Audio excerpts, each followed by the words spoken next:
말씀 보도록 하겠습니다. 말씀 마가복음 14장입니다. 마가복음 14장 12절에서부터 21절까지 마가복음 14장 12절부터 21절까지입니다. 마가복음 14장 12절부터 21절까지 제가 읽고 성도님들이 읽고 21절은 함께 합독하도록 하겠습니다. 무교절의 첫날 곧 유월절 양 잡는 날에 제자들이 예수께 여짜오되 우리가 어디로 가서 선생님께서 유월절 음식을 잡수시게 준비하기를 원하시나이까 하매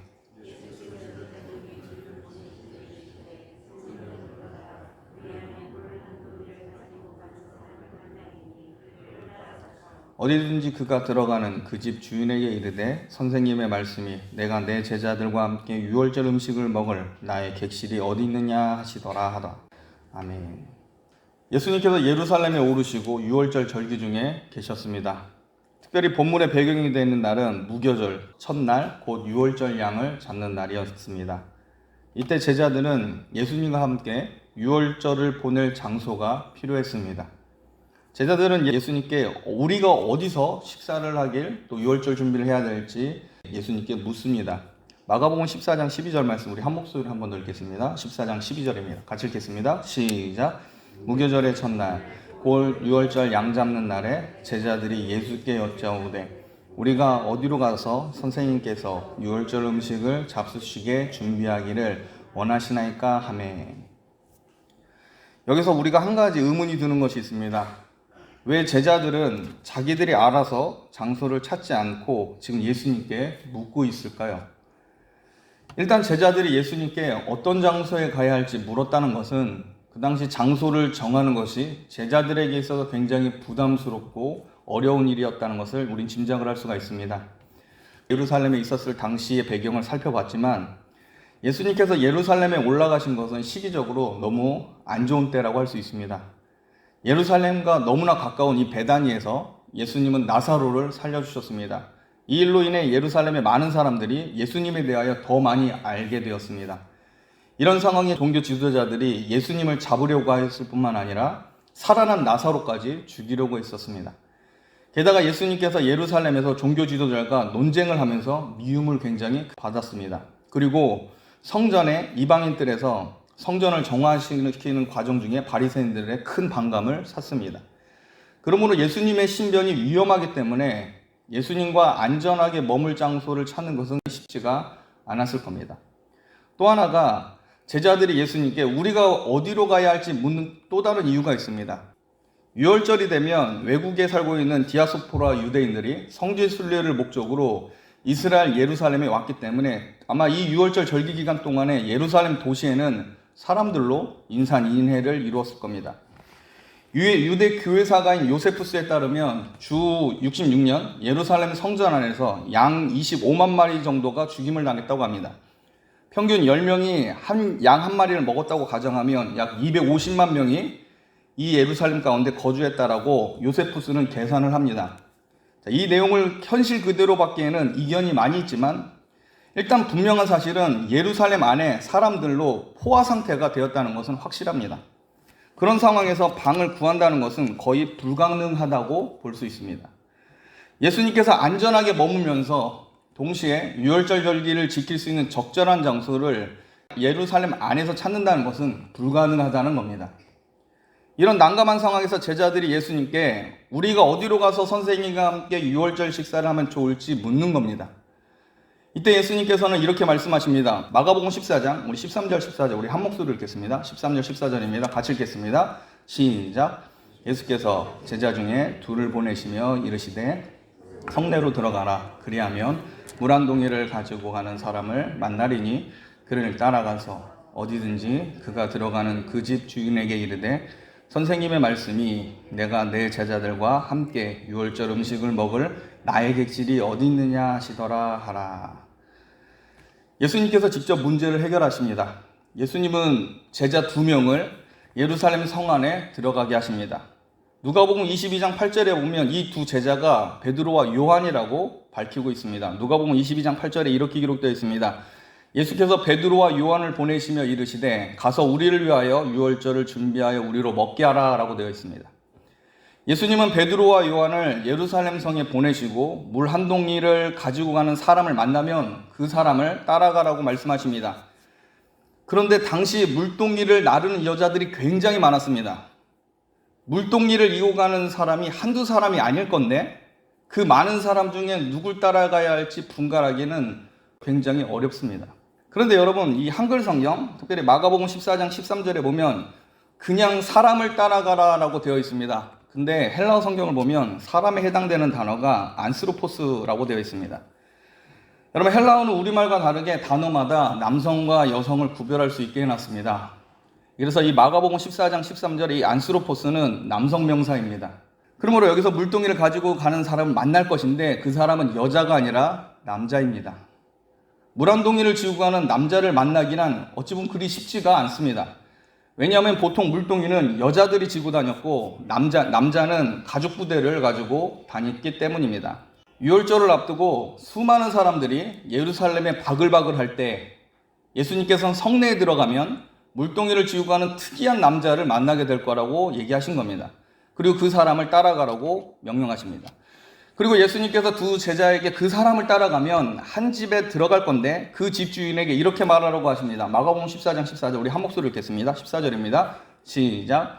어디든지 그가 들어가는 그 집 주인에게 이르되 선생님의 말씀이 내가 내 제자들과 함께 유월절 음식을 먹을 나의 객실이 어디 있느냐 하시더라 하라.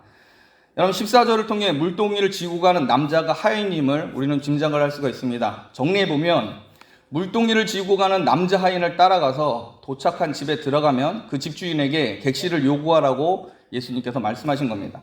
일단 우리가 이 비슷한 사건을 마가복음 11장에서도 본 적이 있는 것 같습니다. 예수님께서 예루살렘에 입성하기 전에 한 번도 타지 않는 나귀를 구하실 때도 이와 비슷한 방법으로 구하셨습니다. 예수님께서 제자를 보내셔서 나귀를 발견하게 하시고 나귀를 풀어 가져올 때 주인이 왜 가져가냐라고 하면 주가 쓰시겠다라고 하면 가져오라고 말씀하셨습니다. 마치 예수님께서는 앞니를 내다보듯이 제자들에게 할 말까지 주시면서 나귀를 얻게 하십니다. 마찬가지로 예수님은 십자가의 고난을 앞두고 새로운 언약을 주시기 위해 유월절 만찬 장소를 구하려고 하셨습니다. 당시 상황으로 볼 때 그럴 만한 장소를 구한다는 것은 불가능하다고 할 수 있습니다. 어떻게 보면 예루살렘 입성을 위해 나귀를 구하는 것보다 유월절 장소를 찾는 게 더 어렵습니다.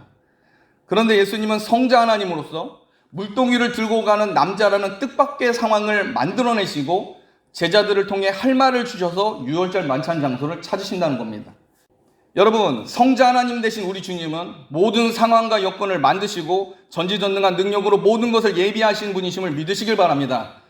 예수님은 남자 하인의 물동이를 가지고 가는 이 드문 상황을 먼저 내다보시고 그들이 가는 집으로 제자들이 따라가게 하셨습니다. 그리고 집주인에게 제자들이 어떤 말을 해야 하는지까지 모두 다 알려주십니다. 그 결과 예수님과 제자들은 유월절을 보낼 다락방을 하나 얻게 됩니다. 마가복음 14장 15절 말씀, 우리 한 목소리 읽겠습니다. 14장 15절입니다. 같이 읽겠습니다. 시작. 그리하면 자리를 펴고 준비한 큰 다락방을 보이리니 거기서 우리를 위하여 준비하라 하시니. 예수님의 말씀대로 순종하면 두 제자는 큰 다락방을 보게 될 것이라고 말씀하십니다. 어떤 학자들은 여기에 집주인을 마가와 연관시켜서 설명합니다. 바로 여기에 나온 이 큰 다락방을 마가의 다락방으로 해석을 합니다. 여러분, 이게 사실이라면 마가는 지금 자기 집에 있는 다락방에 유월절을 보낸 예수님을 분명히 알고 있었을 겁니다. 직접적으로 이 집 주인은 마가의 어머니임을 사도행전을 통해 우리는 또 알 수 있습니다. 우리 사도행전 12장 12절에 이렇게 기록되어 있습니다. 사도행전 12장 12절에 보면 깨닫고 마가라 하는 요한의 어머니 마리아의 집에 가니 여러 사람이 거기에 모여 기도하고 있더라 라고 되어 있습니다.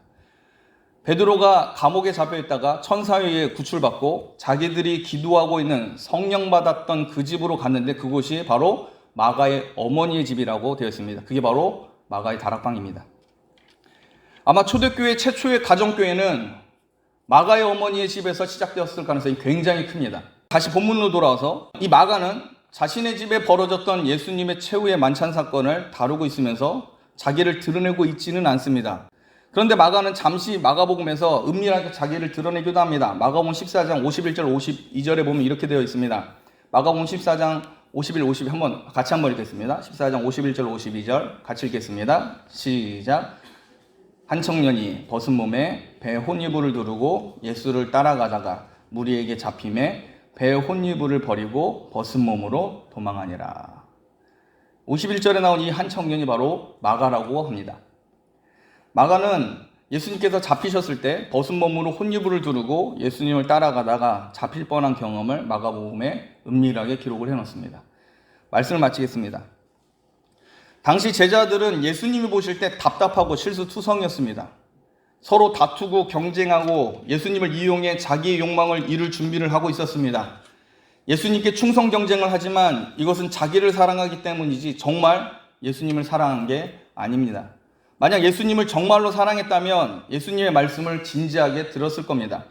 예수님께서 분명 순환 예고를 3번이나 직접적으로 이야기하셨습니다. 그런데 제자들은 욕망에 눈과 귀가 어두워져서 예수님의 말씀을 사소하게 여겼습니다.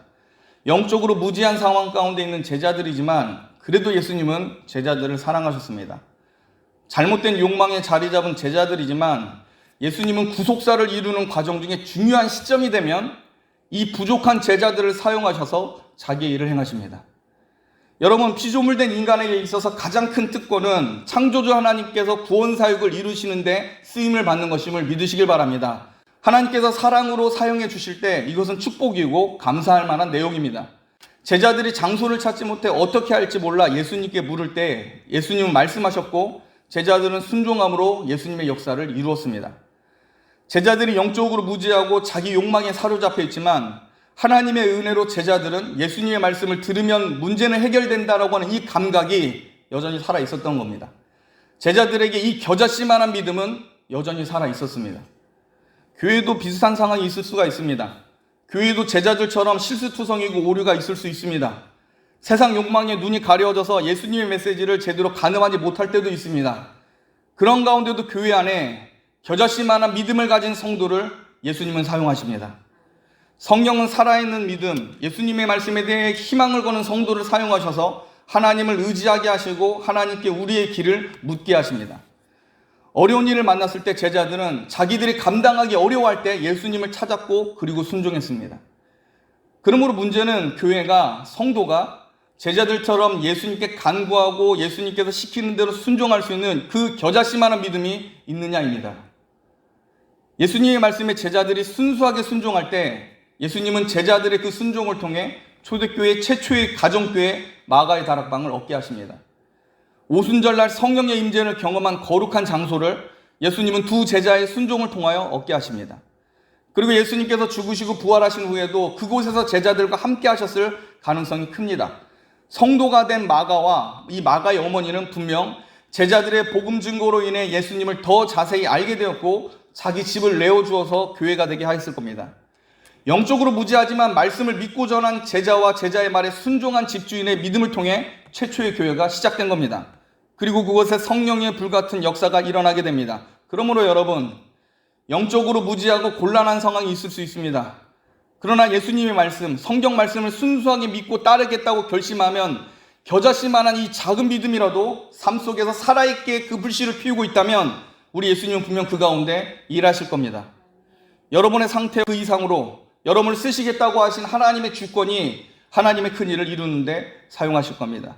이 놀라운 신앙의 여정에 기쁜 마음으로 임하시는 축복이 여러분들의 삶 가운데 있기를 주님의 이름으로 축복합니다. 기도하겠습니다.